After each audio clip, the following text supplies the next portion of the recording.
السلام عليكم ورحمة الله وبركاته. Good afternoon.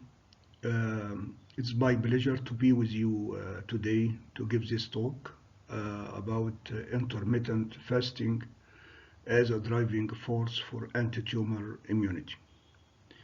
Indeed, I really wanted to be with you, but for unforeseen issue, I couldn't come and make it to Sharjah University.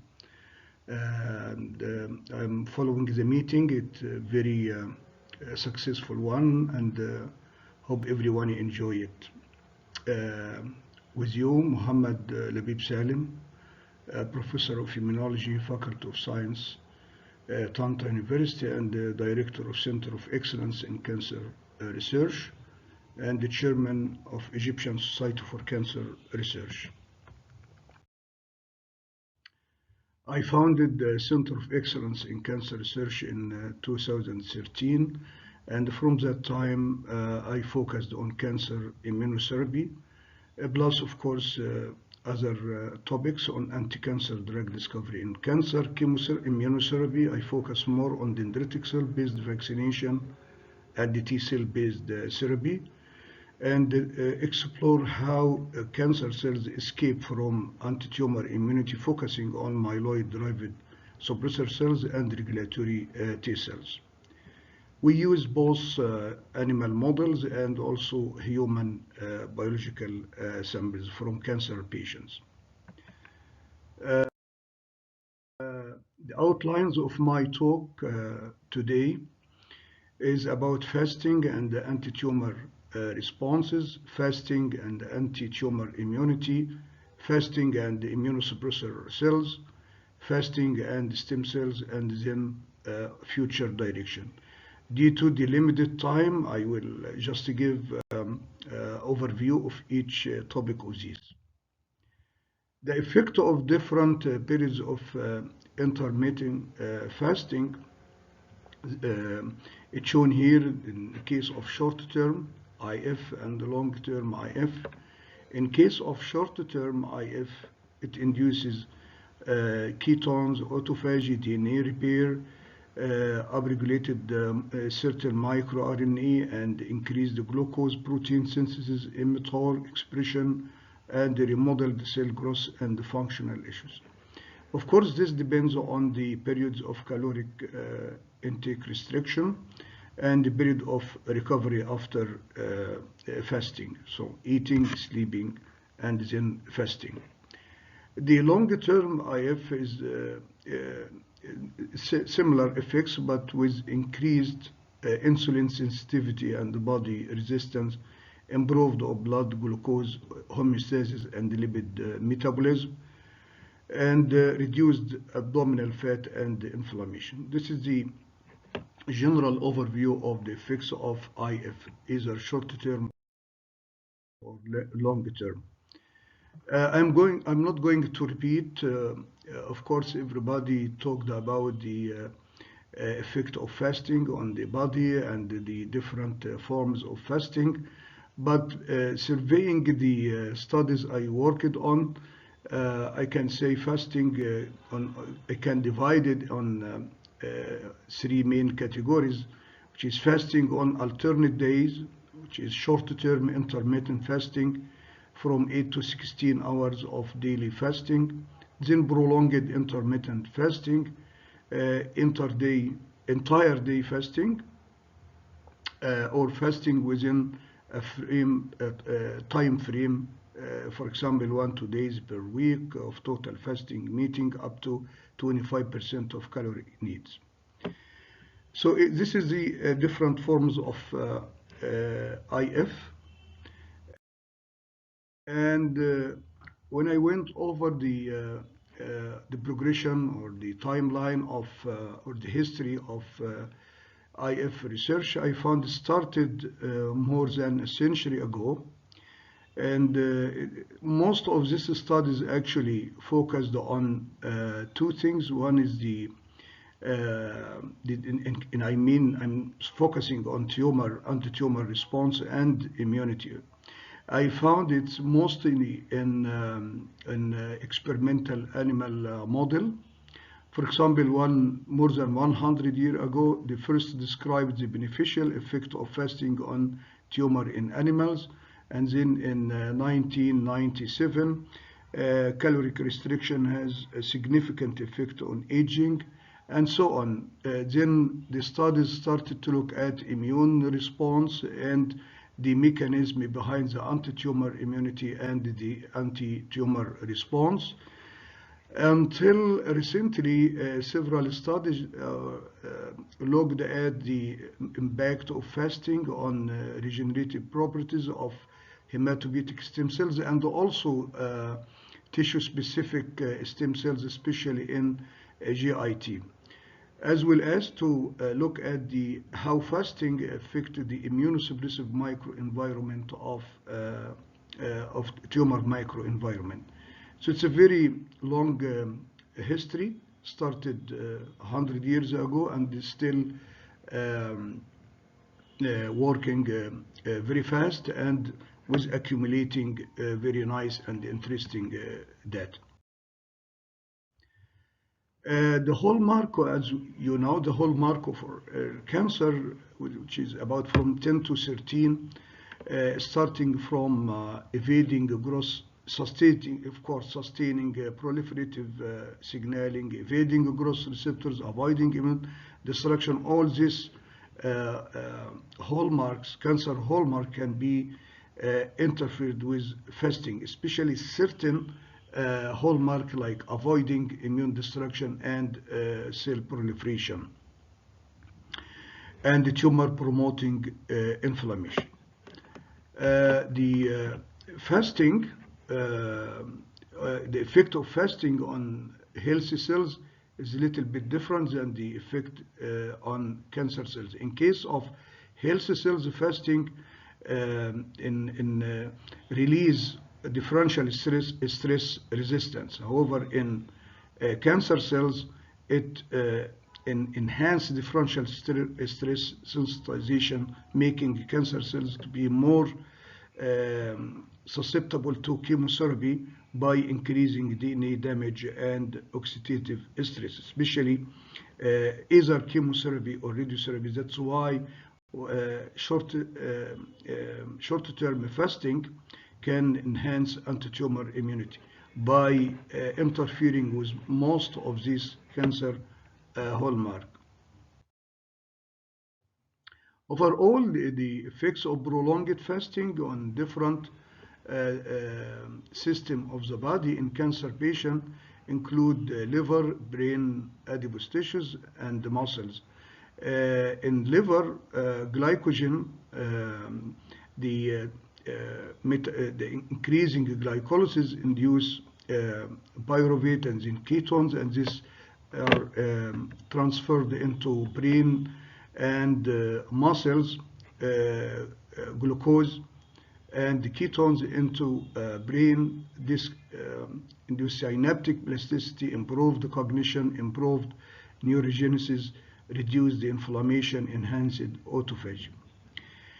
Ketones are transferred to muscles and also can induce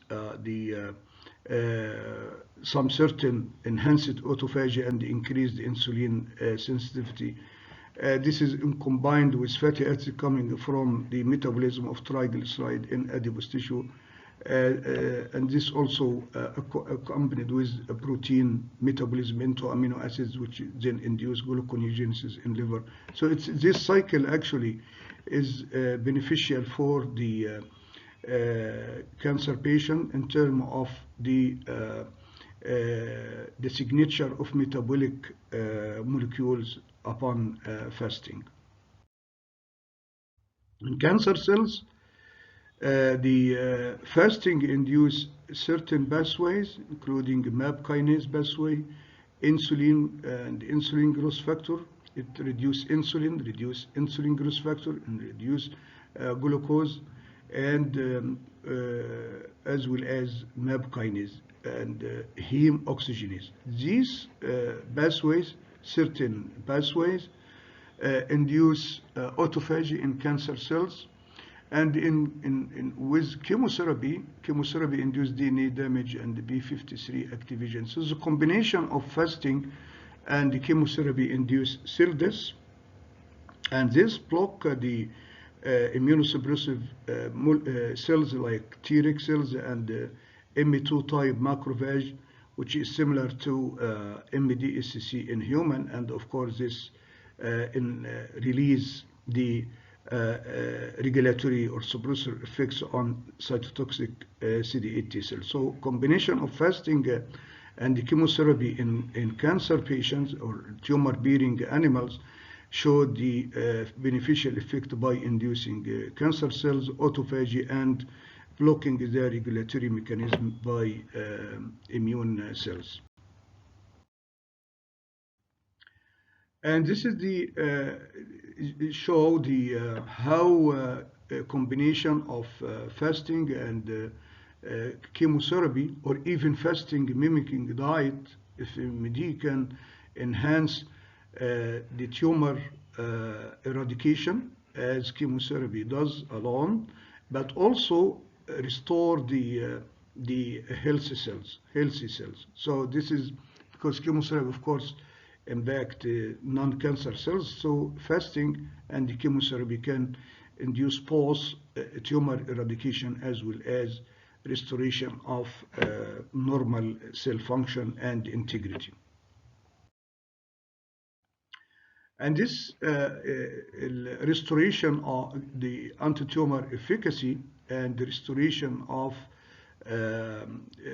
health cells function and integrity has been shown to be mediated by adipocytes under the effect of intermittent fasting. And the mechanism is not very clear, but induce certain mechanisms like mTOR, AKT, MAP kinase, and other molecules that mediate the both the anti-tumor effect as well as the restoration of healthy cell, normal cell integrity affected by chemotherapy. And this is the beauty of the combination of fasting and chemotherapy. In this table, it shows the overall overview of preclinical studies in vivo reporting immunomodulatory effect of short-term fasting. And this table shows the also studies reported in clinical trials, and most of these preclinical and the clinical studies significantly showed that combination of both short-term fasting and chemotherapy is much better than fasting or chemotherapy alone. Now, how fasting and affect immune response? I can say it's simply by enhancing the enhancers, I mean the molecules and cells responsible for or mediating immune stimulatory effect, and suppress the suppressors, which are induced by tumor microenvironment. In terms of immune cells, the innate and the adaptive immune cells, each type of these cells mediate a certain or play a certain role in anti-tumor immunity.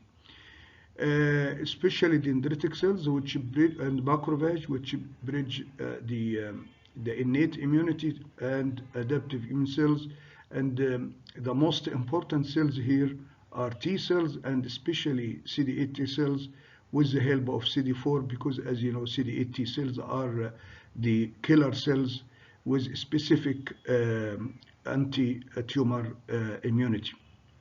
Of course, other cells like macrophage, dendritic cells, and the natural killer cells, neutrophil, as innate immune cells, play very important roles, but their role are stimulatory in normal situation to enhance the stimulatory effect of T cells. However, this is not the case as I will show you in under cancer persistence. Especially the immune cells are very elastic and plastic in terms of activation upon activation with certain antigen, and of course it depends on the antigen. It can be induced to or primed for what is called Th0 cells, and these cells with certain phenotype like CXCR5 then can be induced into Th1, Th2, Th17, TFH, and each type of these cells a certain function. For example, Th1 is very important for anti-tumor immunity and antiviral, antibacterial. Th2 for parasites, Th17 induce inflammation, autoimmunity, and the TFH induce help for B cells and certain types of T cells.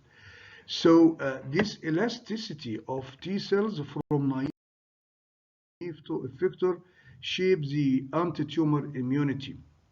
And of course, anti-tumor immunity is shaped by tumor microenvironment. So in case if we have apoptotic tumor cells which release antigen, these antigen are dendritic cells uptake this antigen and then processed and migrate from the site of tumor into the nearest lymph nodes to present this antigen to helper T cells and cytotoxic T cells at the same time using certain molecules, MHC class 1 costimulatory molecules.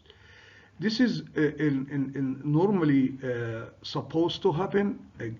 However, because tumor cells are self cells, so they don't encode for danger signals. So when we provide danger signals during this process, we can get functional helper T cells and cytotoxic T cells, and the migration, of course, of dendritic cells to mature T cells in lymph node. We have worked on this, and we provided certain danger signals like poly-IC double-stranded RNA, CpG, ODN, certain danger signals which are microbial products, and we were able to get this interaction between dendritic cells and the T cells, and which resulted in anti-tumor immunity after provision of danger signals. However, without danger signals, without any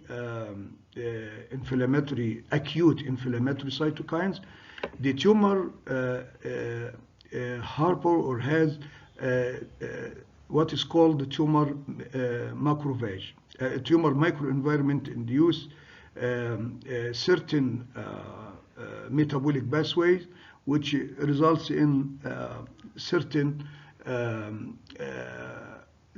cells, accumulation of certain cells I'm going to talk about later on, but overall the microenvironment, the metabolic signature in tumor microenvironment, including a decrease on glucose, glutamine, arginine, and the increasing lactate and the Kg and increasing acidity, hypoxia, results in inactivation of effector T cells, naive T cells, results in apoptosis, dendritic cells, neutrophil. All cells, neutrophils of course are induced into type 2 neutrophil, and so macrophage. So the tumor microenvironment, all stimulatory cells are induced into regulatory cells, either adaptive immune cells or innate immune cells, and this results in, of course,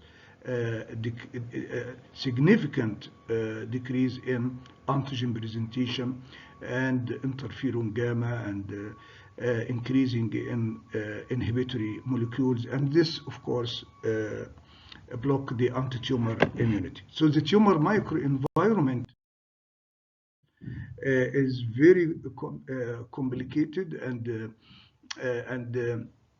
especially with and rich in immunosuppressive cells and molecules.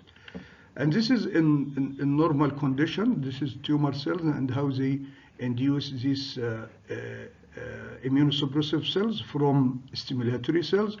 However, after intermittent fasting, this is blocked by fasting through IGF-1, IGFP protein binding 1, and all this cellular differentiation from stimulatory into immunosuppressive cells under the effect of tumor cells are blocked and induce anti-tumor immune response. So the situation in tumor microenvironment turned under the effect of fasting, it turns from tumor immune escape into anti-tumor immune response. How this happens, how the mechanism behind that, we can classify it into two effects: decreasing immunosuppression and increasing anti-tumor immunity. Fasting, short-term fasting, decrease CD73 on tumor cells and suppressor cells, also decrease HO, decrease glycolysis, and of course this results in decreasing M2 macrophage, enhancing or blocking the suppressor effect of regulatory T cells on cytotoxic CD8 T cells, and block the growth factors responsible for the release of type 2 macrophage, which is called the MDCC. And so the three mechanisms results in decreasing immunosuppression induced by tumor cells. On the other hand, short-term fasting enhance anti-tumor immunity through regeneration of T cells from bone marrow into peripheral pool and increasing memory T cells, effector T cells, naive T cells, and of course this results by the end of the day into enhancing the function of CD8 T cells, CD4 T cells. Also it stimulates M1 shift from instead of M2. M2 is suppressor cells, M1 is stimulatory cells. This is because of autophagy. So autophagy stimulates M1 rather than M2. And immune cells like liver cells and the kidney cells also, they rely on glycolysis to sustain their clonal expansion and function. And naive CD8 T cells are different than activated T cells and the memory CD8 T cells. Actually, naive CD8 T cells are similar to memory CD8 cells in using of glycolysis and oxidative phosphorylation. So mainly they use oxidative phosphorylation. Activated T cells, upon interaction with antigen, they upregulate aerobic glycolysis and glutaminolysis. Memory CD8 T cells switch back to fatty acid oxidation. So here is mostly fatty acid, here is glucose in activated T cells.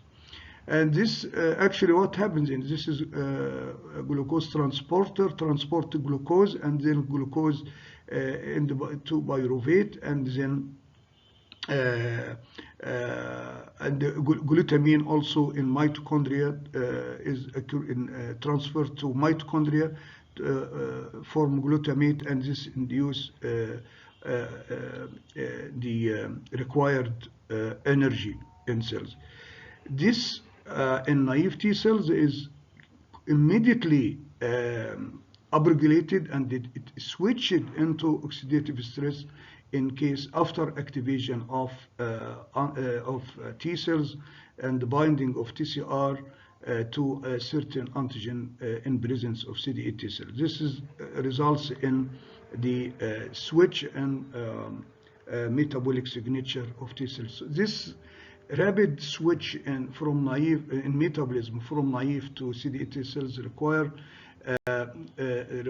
a certain mechanism, and in fact we worked on the metabolic signature of T cells in naive and the activated T cells, and we found in tumor-bearing mice, we inoculated mice with tumor, early tumor, and and then waited for tumor growth. and divided the animals and to sacrifice after 1 week, 2 weeks, 3 weeks and 4 weeks of tumor growth with or without cisplatin chemotherapy. And we looked at the enzymes required for glycolysis and gluconeogenesis, and we found that tumor itself we found, of course, glucose. I'm not going deep into the results, but overall we found that glucose is consumed rapidly by activated T cells, especially in presence of tumor, either starting from 24 hours in T cells harvested from animals and cultured in vitro for 24 hours, or 72 hours, either from tumor, 1 week tumor, 1 week plus cisplatin, 2 weeks alone with tumor, or plus cisplatin. So it seems that the signature of T cells can be enhanced by the impact of fasting, and this is what we are going to work on in the next days, and this will be very interesting subject to work on. Fasting and stem cells. Recent studies, previous studies actually showed that fasting can increase hematopoietic stem cells or mobilize stem cells from bone marrow into peripheral pool, and this is either even in aged mice. So this is very interesting. So to show the prolonged fasting and refeeding cycles through decreasing IGF, PKA, induce functional and balanced immune system through increasing hematopoietic stem cells and the lymphoid cells and the myeloid cell number as compared to the aged mice with chemotherapy. So the fasting can enhance mobilization of stem cells and their differentiation into myeloid cells and the lymphoid cells, even in aged mice, which is very interesting. And then recently, very interesting paper published in Cells showed that not only besides hematopoietic stem cells, fasting can induce intestinal stem cells through shaping or switching on and off the metabolic signature. So either in young or old animals, and this was very, very interesting, and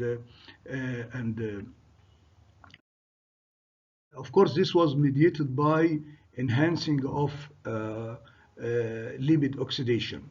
And this is a model by this paper published in Cells. Fasting, this is GIT, and fasting blocked PTM and the downstream signaling pathway and decreased mTOR, and this enhanced Bannis T cells to increase the mobilization and division and regeneration capability of intestinal stem cells after fasting. So fasting blocks this pathway and release primed stem cells to division and regeneration. And this is a reversible process. So after refeeding, the excess of stem cells and Bannis cells are restored and come back to the normal. So this is a kind of how fasting sustain integrity of GIT, especially after chemotherapy. And this show the effect of fasting even in aged animals on the stem cells and hematopoietic stem cells and lymphoid and tissue specific, and which results in white blood cells. It's not only white blood cells and hematopoietic stem cells, but also the intestinal stem cells after fasting and different cycles. The last thing is the fasting and the immunosuppressor cells. As I mentioned before, immune cells are elastic, so each type of immune cells are either type 1 or type 2. All type 1 either Th1, Th17, DC1, M1, N1 are good for tumor regression or anti-tumor response. And the other side, type 2 are induced tumor progression, not regression. So